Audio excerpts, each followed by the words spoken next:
Fala, torcida vascaína, sejam todos bem-vindos. Bora aqui para mais um pós-jogo.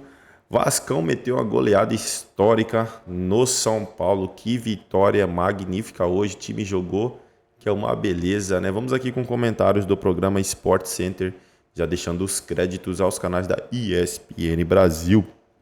Torcedor vascaíno, se não é inscrito no canal, se inscreva, deixe seu like, seu comentário, que isso faz uma enorme diferença para a gente aqui dentro da plataforma. O YouTube entende que o conteúdo é relevante e entrega para mais torcedor do Vascão. E comentem aí o que acharam desta grande vitória do Vasco em cima do São Paulo. Bora pro conteúdo. Aprofundar bastante, uma virada incrível e muito importante, muito imponente do Vasco sobre o São Paulo. Rodada de Fla-Flu, rodada de Grenal, rodada de uma vitória marcante do Vasco sobre o São Paulo. É a segunda derrota consecutiva do São Paulo com o Zubeldia, tá? 4 jogos sem vitória. Intervalo rapidinho, a gente já volta com o Sport Center. Até já. Vamos lá com o Sport Center. Gustavo Zupac. Que coisa, o São Paulo, como é o futebol, né? O São Paulo começa na frente, parecia mandar no jogo com o espaço. O Vasco vai lá com muita força de vontade. Muita. Em São Januário, com pouco torcedor, porque houve uma campanha para o torcedor não ir a São Januário, de tão ruim que era o momento do Vasco. E o que acontece? O empenho dá certo, o relaxamento do São Paulo se soma a isso. 4-1 na lata do São Paulo? É uma vitória muito justa, uma goleada muito justa que o Vasco impôs ao São Paulo. E foi um jogo, como você falou, Edu, que ele percorreu por caminhos não tão lineares assim, porque o Vasco começou o jogo forte, começou com intensidade, tentando empurrar o São Paulo para trás, mas no primeiro ataque do São Paulo, a primeira finalização do jogo, o São Paulo abre o placar num belíssimo cruzamento do Nestor, para um belo gol de cabeça do André Silva. A partir daí, a gente vê aí o gol do São Paulo, na jogadinha do escanteio. A bola para no Nestor, cruzamento. E o André Silva muito bem de cabeça, a bola na gaveta. A partir desse gol, quando o Vasco tentava apertar o São Paulo, o Vasco foi ainda mais para cima, mas de maneira muito desordenada. O Vasco sentiu o gol do São Paulo e durante mais uns 10, 12 minutos, o Vasco cedeu muito espaço ao São Paulo na transição defensiva, né? Por ir muito à frente de maneira desordenada. Olha só, o Vasco acabou cedendo muito espaço para o São Paulo. E aí o São Paulo criou mais 2 chances de finalização, essa é a primeira com o Caleri, e não conseguiu marcar. Passado o tempo, o Vasco voltou a se encontrar no jogo. Lá, Léo Jardim trabalhando, depois vai ter um cruzamento que quase que o Caleri chega. O João Vitor tirou em cima da hora. E aí o Vasco se estabiliza e começa a achar por esse lado do campo o caminho para virar o jogo. A associação, as combinações entre Adson e o Paulo Henrique mataram a marcação do Rodrigo Nestor e especialmente do Patrick, o lateral esquerdo, que não achou o Paulo Henrique, o lateral direito do Vasco da Gama. E aí o Vasco encontrou esse corredor direito para construir a sua virada, virou o jogo, primeiro no gol contra do Alan Franco, depois no belo gol do Guilherme Estrela, tá aí o primeiro gol, né? A jogada é pela direita, o Igor Vinícius tenta tirar, a bola pega no Alan Franco e morre lá dentro, e depois no contra-ataque o Guilherme Estrela, que foi uma novidade do Rafael Paiva, o técnico da equipe do Vasco, como meia, né? Um menino de 19 anos, primeiro jogo dele, como meia central, nesse contra-ataque, ele recebe a bola, faz a linda jogada, corta, acha a batida e vira. São Paulo baixou muito a intensidade depois do gol marcado e o Vasco botou intensidade o jogo inteiro. Em alguns momentos de maneira desordenada, o que se deu espaço, mas foi um Vasco muito intenso contra o São Paulo pouco intenso. No segundo tempo, o Zubeldia fez muitas trocas, tentou tornar o São Paulo mais ofensivo. Estreando com o gol da virada no final do primeiro tempo. Achei que você fosse falar, que estrela! Mas tem, né? Teve estrela, é que essa é tão óbvio, mas é boa, né? Não dá pra resistir, né? E ele entrou numa fogueira danada, né? O primeiro jogo dele como titular no time profissional. Tanto e a noção tão grande da fogueira que ele entrou e da importância desse momento pro Clube de Regatas Vasco da Gama, que a hora que o Estrela marca o seu belíssimo gol, o gol da virada do Vasco, ele chora no gramado. É um menino, ele sente a importância daquele momento. Na segunda etapa, ele cai fisicamente, ele cansa, e aí o Rafael coloca o JP, que havia sido titular no último jogo, né, contra o Juventude, no último jogo do Álvaro Pacheco, né, no comando do Vasco. O JP foi titular, dessa vez foi o Estrela, e no segundo tempo o JP veio para o lugar dele. É curioso como o Vasco teve a resposta no jogo de hoje vinda das suas origens, né? A base do Vasco construiu essa grande, não só, né, mas construiu, ajudou a construir, a pavimentar essa grande virada do Vasco sobre o São Paulo. Quer dizer, então, que o Vasco tem que usar a base demais e esse é o caminho para salvar o ano? Não, não quer dizer isso. Mas quer dizer que os meninos são capazes de ajudar de alguma forma, em alguns momentos. Hoje, eles foram fundamentais. 2 dos 4 gols foram marcados pelos meninos. O segundo gol com o Guilherme Estrela e o terceiro gol com o Leandrinho. Pois é, e quanto que o poder de marcação no meio de campo, especialmente ali, tinha o Hugo Moura marcando o Lucas Moura, né? Os primos. Família Moura. Família Moura atuante no jogo. O quanto que essa força o Vasco não mostrava e mostrou nesse jogo em São Januário contra o São Paulo. O quanto isso foi decisivo para o jogo? Inclusive anular o Lucas Moura, que é uma peça fundamental do São Paulo. Isso aconteceu. O Lucas não jogou. Eram 2 volantes, né? O Hugo Moura e o Matheus Carvalho, o Matheus Cocão.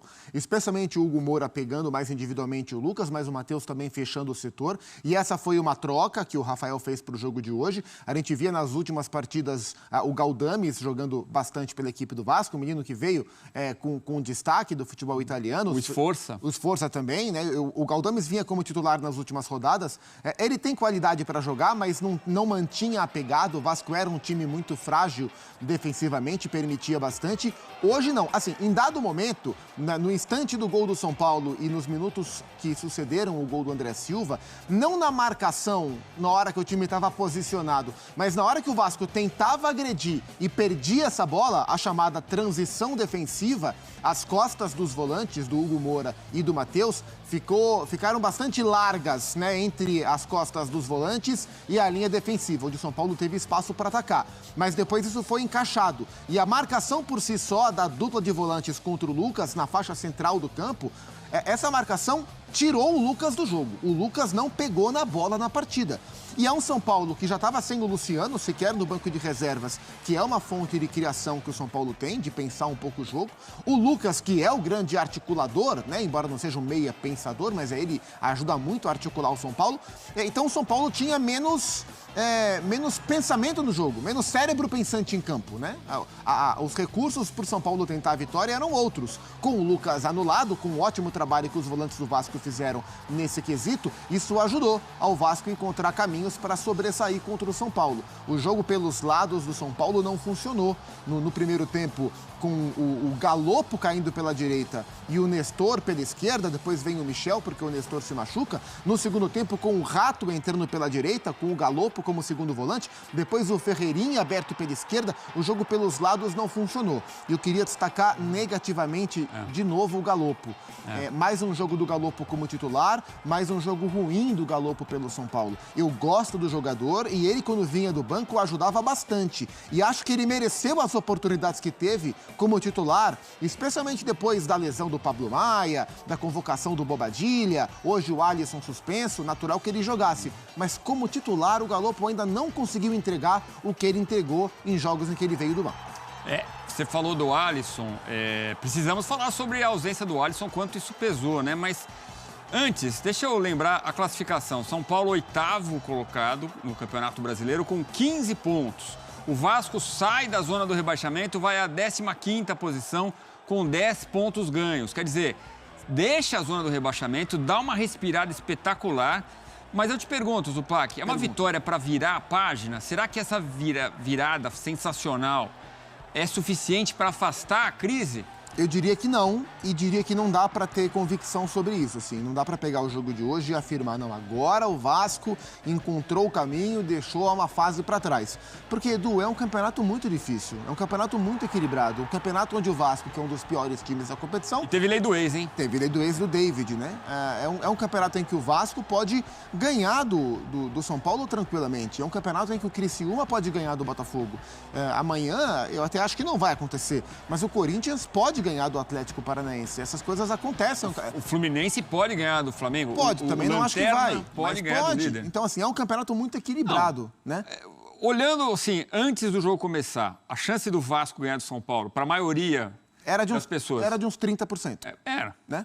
Como o Fluminense, talvez seja por aí. E o Vasco não só ganhou, como o Vasco impôs uma derrota dura ao São Paulo, com um placar que foi condizente, se não da parte técnica do jogo, mas na questão da intensidade, da aplicação, da execução da estratégia. Isso foi fundamental? Isso foi determinação. fundamental. Para mim, a intensidade que o Vasco jogou, a força que o Vasco imprimiu no jogo o tempo inteiro, foi fundamental para o Vasco conseguir superar as suas próprias limitações, porque é evidente que elas existem, elas existiram durante o jogo, mas o Vasco encontrou o caminho através da sua intensidade dentro de campo. E quando a gente fala em intensidade, é o quê? É botar velocidade, é botar ritmo, é botar pressão na posse de bola do adversário, é tentar executar as suas funções com muita força, né? E o Vasco fez isso o tempo inteiro. O Vasco brigou demais e conseguiu executar o seu jogo contra o São Paulo, que não conseguiu. Não é suficiente para a gente cravar que isso vai tirar o Vasco desta situação. Mas é uma vitória muito importante, inclusive para dar tranquilidade para a diretoria escolher o novo técnico com calma, né?